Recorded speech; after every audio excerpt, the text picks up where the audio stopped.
Hello, I'm Daniela. In today's video, we're going to go back and revisit our charming bird project.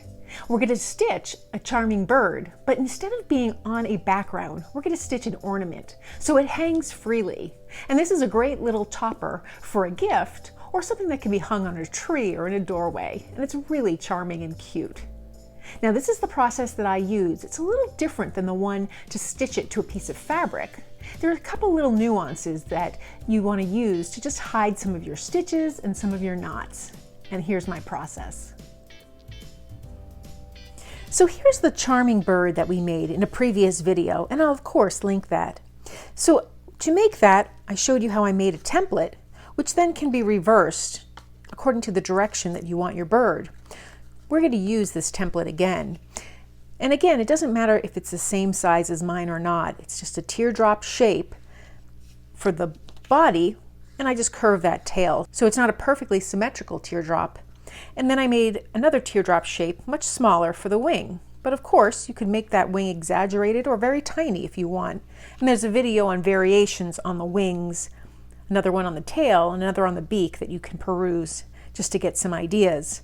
But for today, we're going to make this ornament, which is basically a double-sided piece. Now, you need to choose your fabric. For this example, I have quilted fabric for both sides, and that gives it a lot of heft, but you don't need that quilted fabric. You could just use multiple layers to give it additional heft. And today in the video, we're going to use just a simple piece of batting to sandwich in between both sides of our bird. So let's get started making this.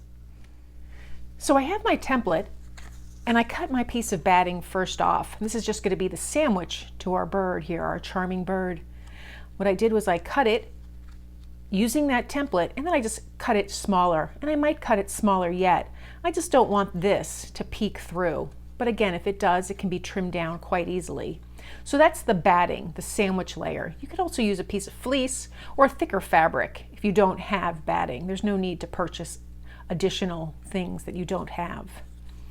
I'll set that aside. And now I need to choose my fabric.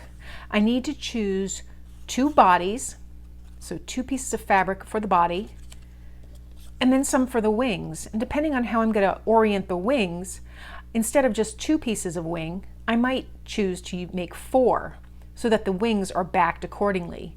Now, depending on the fabric that I choose, it may not be necessary. But if I want the wings to be extra sturdy, or I want the back to look a certain way, then I'll back them. In the video, I'll show you how I back them, and then you can decide if you want to do that as well. We'll make a beak, and here I've selected some fabric. I'll just go through that with you very quickly. This is an old shirt, as you can see on the back here. I just loved that little dotting of that texture, and I'm going to use this for the body of my bird. And I'll need to cut two of them. Now this shirt in particular is two layers, mainly because that first layer is sheer. So I'll just continue and treat this as if it's one layer, even though it's two layers. And then I found this additional, this was also a shirt, a man's shirt, and I just love that fabric, and I think it looks nice with the yellow. So I might use this for the wing, and I might layer it on the denim. So I like that look. And then I was looking for something orange for the beak, but I didn't find that quite easily. But I did find this color. It's a little coral, a little bit of a pink, and I think that'll make a nice beak. So I have that as well. And I'll use one of these, or maybe even both, for the tail. So I have all my fabrics picked out. The next step is to start cutting them. So I'm going to start with the body. I have my full piece of this yellow fabric for the body, and as I mentioned, it happens to be two layers, and it's not a problem. I'll just stitch through the layers. To make the cutting out easy though, I'm going to fold my piece with the good sides together, and then I can just trace my template here for the body and cut out all the pieces together at once. So I'll make my tracing, and if I want to modify the shape, now's the time that I'll do it.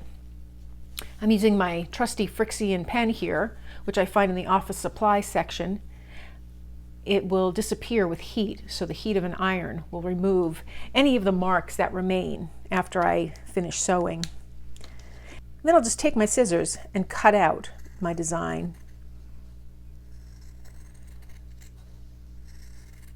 Now you can use pinking shears if you like that edge, but I'm fine with just this. And this is also the wrong side of the fabric, so it's less likely that this is going to show. I can come over here and just trim that down to make that shape a little nicer. And then when I open up my shapes, I have a mirror image so that ultimately when I finish sewing them, they'll be back to back. So I like to just hold them here like this to test out to see how everything's going to look. The next thing I'm going to do is jump right to the beak. So I have my beak fabric here. It's a little interesting because there's a pattern and then there's just that plain fabric. So I can really decide if I want to use the print or if I want to use just that fabric. And I think I like just that color. So whatever I do, I'm going to fold this fabric in half so that when I make my cut, I can make one cut and have my beak in entirety. So I'm just going to make my sketch, and I'm going to really exaggerate the length of the beak because I can always tune it down.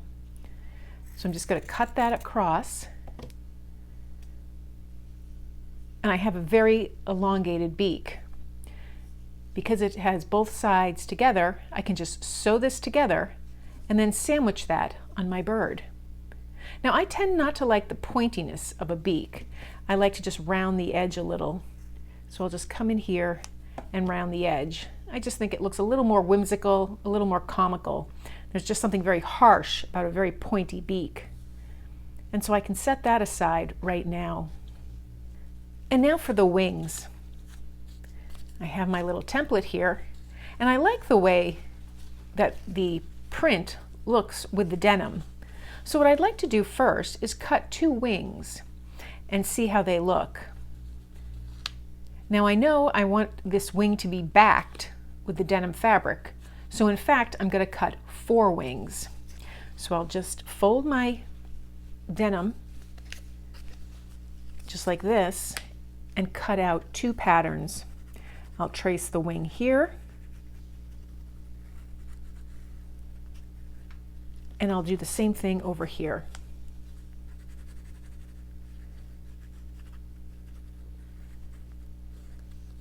And now I can cut those out, and I'll have both of my wings. I like to cut it down to a manageable size, and then I can make my final cuts. Now I'll set this aside to use for the tail, but we'll come back to that in a moment. So I have the bodies, the nose, and now the wings.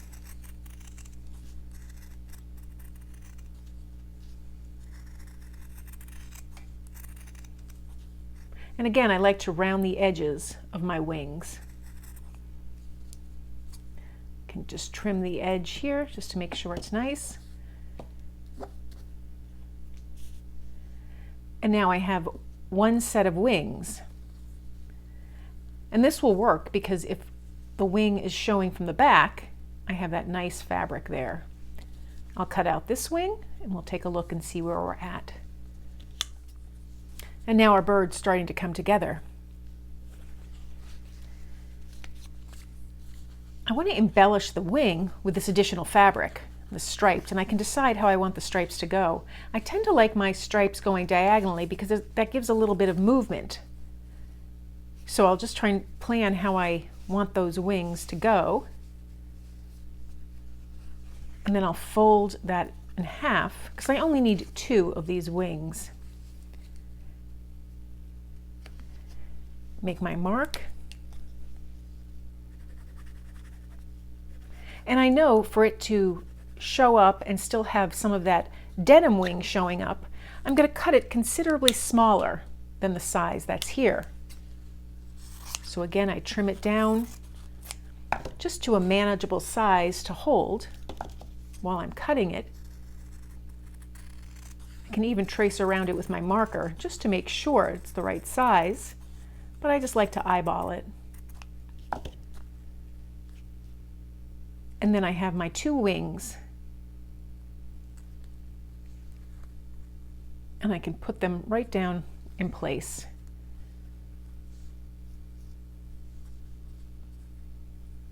So I'm gathering all my pieces here and they're starting to come together. Now the last thing I want to do is work on the tail. And I can decide if I want to have some denim in the tail or just some of this pattern. I think I'm going to try and do both. So I'm going to cut a long strip of denim. And I'm just eyeballing it approximately the height of the body. And this gives me a lot to work with. So now I have that long strip and I think I'm just going to make a tuft that I want to be on two sides. So I'm just going to flip it over here, make it exaggerated in length because I can always trim it down and just make that tuft. So I have just a fan shape here. I'm going to keep the fold together so it will come out to be a very unusual shape when it's open. Almost bow tie-ish. But then when it's folded and it'll be tucked underneath, it has a different shape. And I can modify it to see exactly where I want it to go, or even trim it down further. So I'll just cut it with a little more of an arc, just like that. And lastly, I want to put a little bit of this striped fabric, maybe sticking out from both sides. So I'll take this piece just as a guide,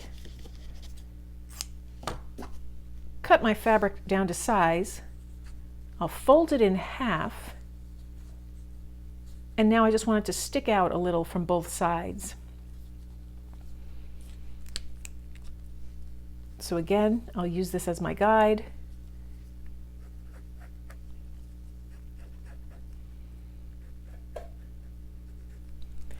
And then I'll cut out the pieces. And so there'll be a piece for the front and a piece for the back.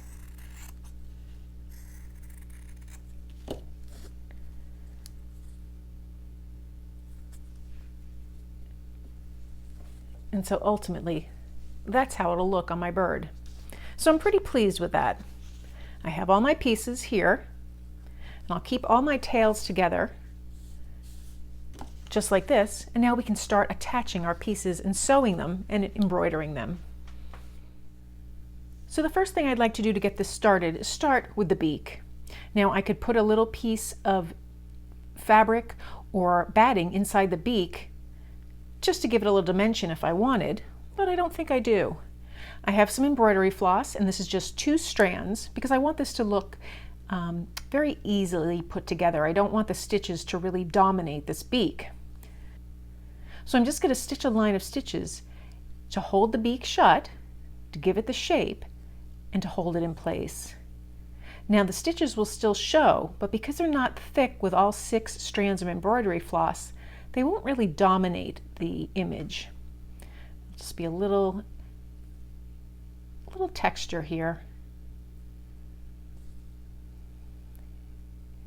When I get to the end, I'm just going to make my last stitch,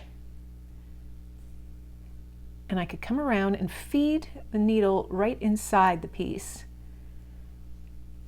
and back through all the way here. And this way I don't have any loose threads showing. I'm going to make a little stitch here, and this will be not seen because it'll be tucked behind the bird when it's inside. So now I have my beak completed. The next thing I want to do is dictate the place that I want the wings to go. So here I have the wings side by side. They kind of are hidden with each other, but I think I want to change that up. I think I'll have one wing going down and maybe the other wing up. So I'm going to take my wings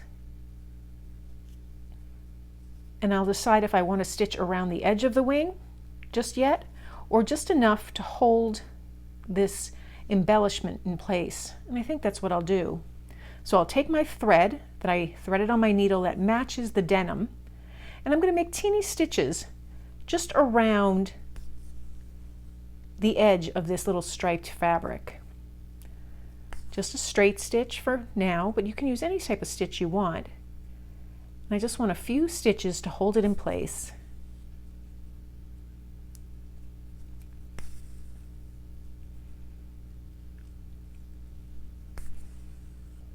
Now this is all 6 strands of embroidery floss, so the stitches are much larger than the ones that we used on the beak.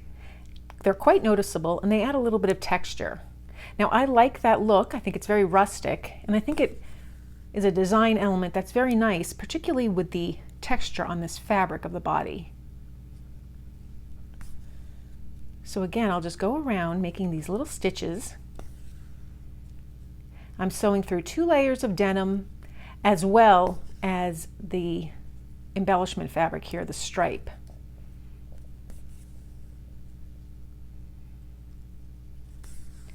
So I'll continue going, and I'm using my stitches to echo the shape of this wing and the wing embellishment. And I just really like the way that looks. When I get to the last stitches, I'm going to think about where I want to put my knot so that it's not showing when my bird ornament is hanging.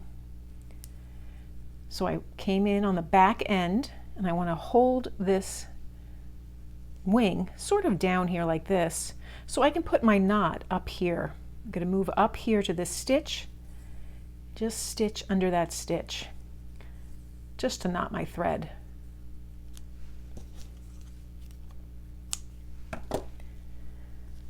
So this is starting to come together. I'll do the same thing here for this wing, and then we'll take a look at our piece. So we have our wings completed. We have our body and our nose here, our beak.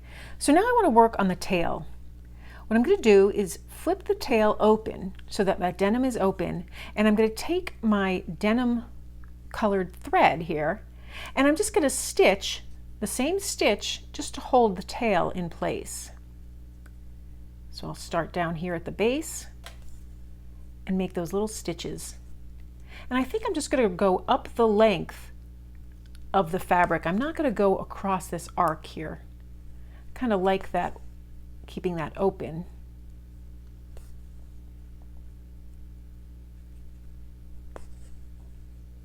And then I'll come to the other side and stitch down this piece.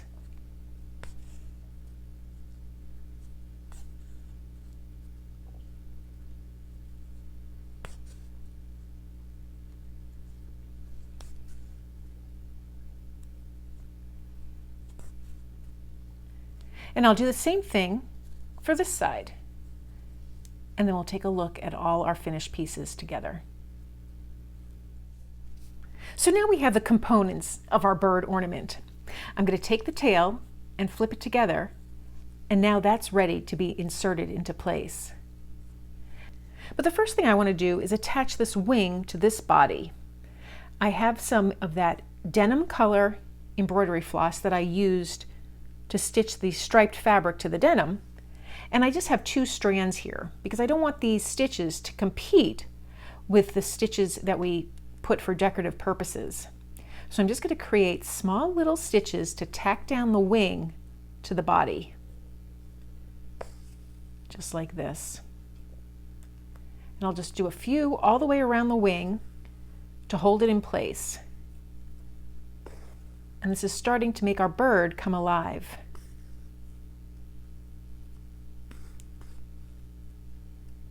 Come around here. I have this wing on the bottom, and then the other wing for the other side is going to be on the top of that bird. And I only have to stitch just around the body. Now I'm not concerned about the wing opening up. If I was, I could do a little whip stitch around it, but I like the way that looks. It's a little rustic, in fact. I'll knot off my thread, and then I'll go to that other wing on that other side of the body and attach that. But before I do that, I want to put the batting up to that body so that when I stitch it on, I'm starting to tack that batting down. I'll stitch that wing through the batting and then show you the results. So now I have my two bodies with the wings attached. I can see here that the batting is peeking through just barely. So I just want to come over here with my scissors and trim it just so that there's no body peeking through. And now I'm going to add the tail to the back of that bird. So now I want to take the tail, hold it in the proper position, and I want to stitch it together. So I'm taking my 2 strands of embroidery floss on my needle, and I'm just going to start inside here, making a little stitch. I'll anchor my thread, hold it in place, line up the fabric, and then just start making little stitches. And again, I'm using that little embroidery thread, the 2 strands, instead of the thick 6 strands, just because I don't want that texture really showing through. I really want the emphasis to be on those big stitches on the fabric here that's striped. And that's just a design choice. You don't have to do it that way. I'll make my little stitches going across the arc of the fan here, of the tail.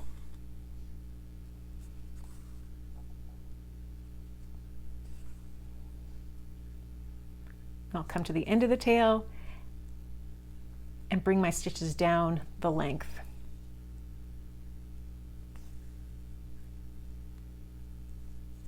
And this holds the tail closed, and it gives it a little body. It's got 2 layers of denim, 2 additional layers of that striped shirting fabric. And I think I'll just do one more stitch, just very carefully.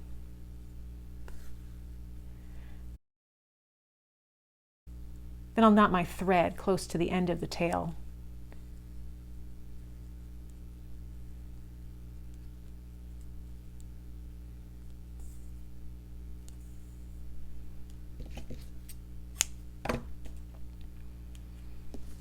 So now I have the body with the batting and 1 tail ready to go. I have my other body ready to be attached. I want to add my beak, and I've got to just decide what angle I want the beak at because it gives a different effect however it's added. So I'm going to start with just a little bit of yellow thread here because that's the thread that I'm going to go around the entire body. I'll find where I want to put the beak, and then I'll just stitch a few little stitches through both the beak and the body. And this is just done to anchor it in place. Only going a few stitches just on the nose here.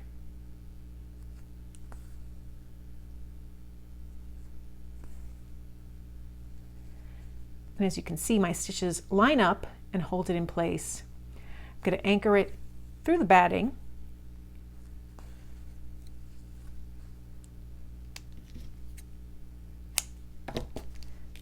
And now I can reassess the situation again. And this is where our bird really starts to come together. I'm going to add the tail, again with that yellow threaded needle, and just a few stitches to hold it in place. This helps when I go around and connect the front and the back of the bird because all the extraneous little pieces will be in position. So I'm going to start here on one side of the tail, make my stitch, pull it down in position, and stitch again. Now I can flip this over and see how much more, and I have plenty of room here. But I'm going to stop right there. I know I'm going to anchor it down when I stitch the other side of the bird to this piece. So I have my tail anchored on, And now it's time to add the eyes to the bird, or any other embellishments that I want to add. I'll add the eye here. If I wanted to add a heart or maybe add a charm, I would do it at this point. We'll add the eye, and I'm going to use just a French knot for that. So I have my black thread, just a simple color. I'm going to come in here, and I'm going to do a French knot for the eye. You don't have to. You can use a button, or you can use a bunch of seed stitches or satin stitches to make a circle. But I'm going to do that French knot. So I wrap the thread around my needle 4 times, hold the tension with my left hand, and then bring that needle back through in the area very close to where I started the French knot. And then I just pull that thread, and I have a beautifully rounded knot. I'm going to knot it on this side.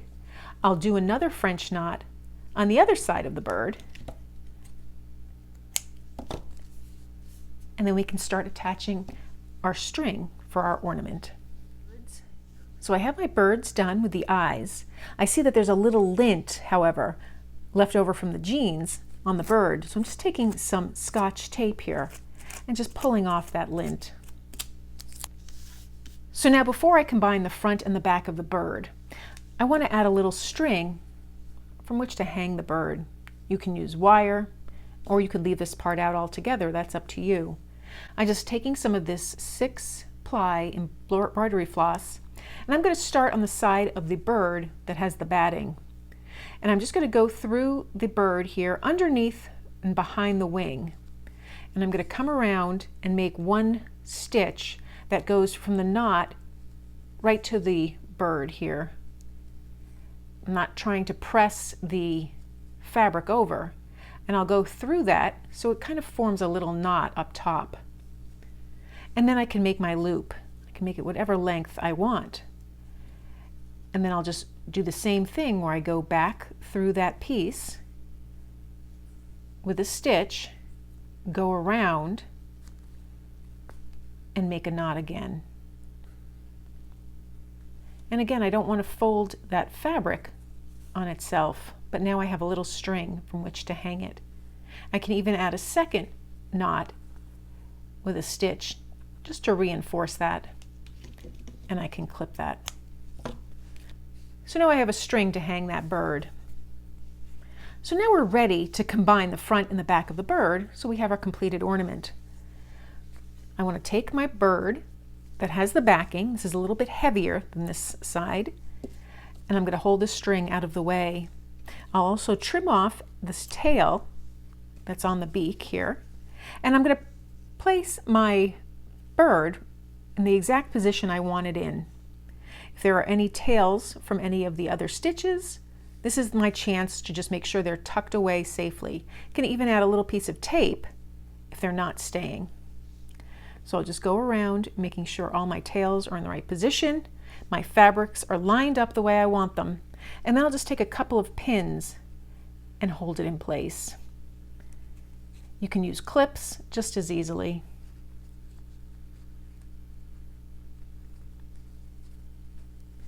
I want to make sure that my body goes over the tail.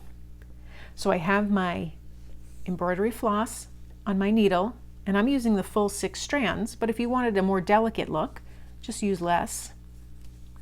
Again, I want to make sure my body is going over my tail. And I'm going to start my stitches up underneath the body, near the tail, tucking that end,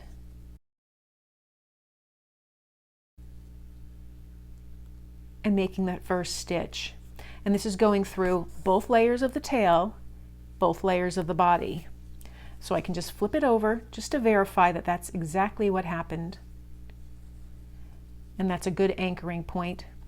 And then I can start my stitches, and I'm just going to go around the perimeter of the body.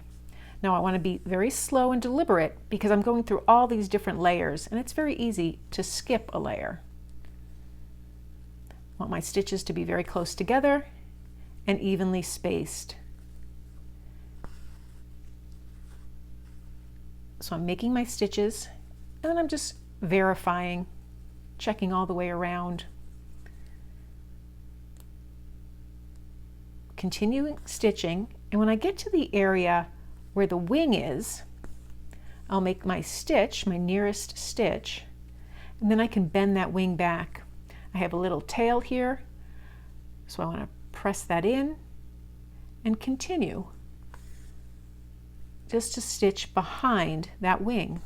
If that wing was tacked down, I'd skip that area.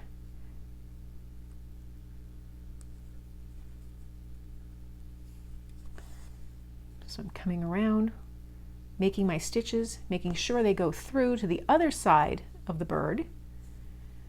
And that's the beauty of the fabric. I can just bend the fabric, particularly that wing, to make sure it's in the right place.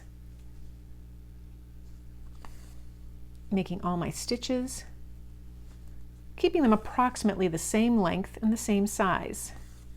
But this is a little bit of a rustic sew, so I don't have to be exactly precise. It's about the process and enjoying the result.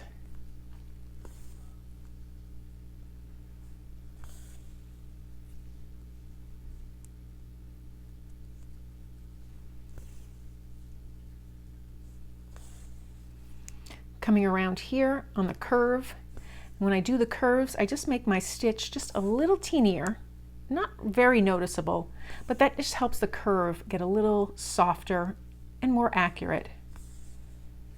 So now once I am coming over here, I want to make sure that when I stitch around the beak, I'm stitching through the beak as well as the fabric of both the bodies. So I'll come back here, anchoring that fabric down.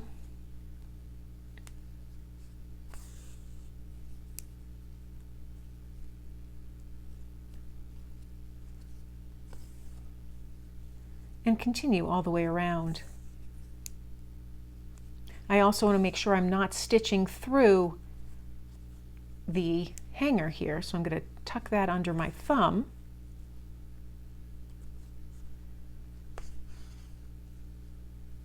Just so I avoid it. Now again, I'm coming up on the next wing, so it's time to press that out of the way, as well as hold down the hanger.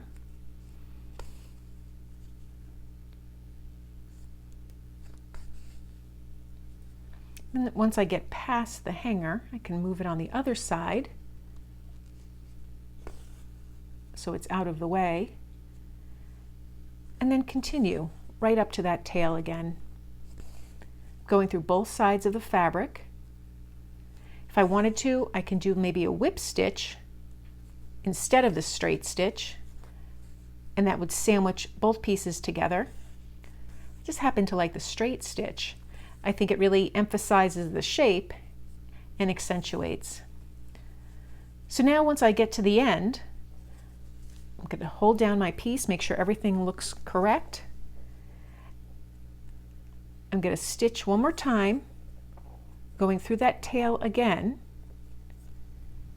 and then I come out on the back side. From the back side, I'm just going to stitch and kind of play around with getting in between the fabrics of the tail. And then I'm going to try and come out underneath that fabric. So I have quite a bit of distance here. You can see where I'm coming out through the denim. And then I'm just going to take my scissors and make a little snip right at that denim, right where that yellow thread comes out. And so my end is hidden. I can come over here, remove my pins, trim any ends or any tails that remain, or even put a dab of glue if I'm worried they'll unravel.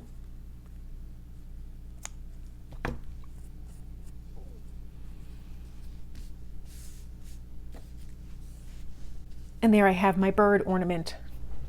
Now you could do the same procedure with 2 pieces of quilted fabric and just avoid using that batting in the center. And it'll just make it go a little bit faster. But quilted fabric doesn't necessarily come in the colors or the patterns that you like, and that's the beauty of using regular fabric. So I have the bird here for both sides. So that's how I create my ornament, my charming bird. It's a really precious little piece that makes a great gift topper, or something you can hang on the tree or in your office. If you've created one and you want to post on Instagram, please be sure to tag me. I'd love to see your work, and use the hashtag #CharmingBird. Thanks for joining me today.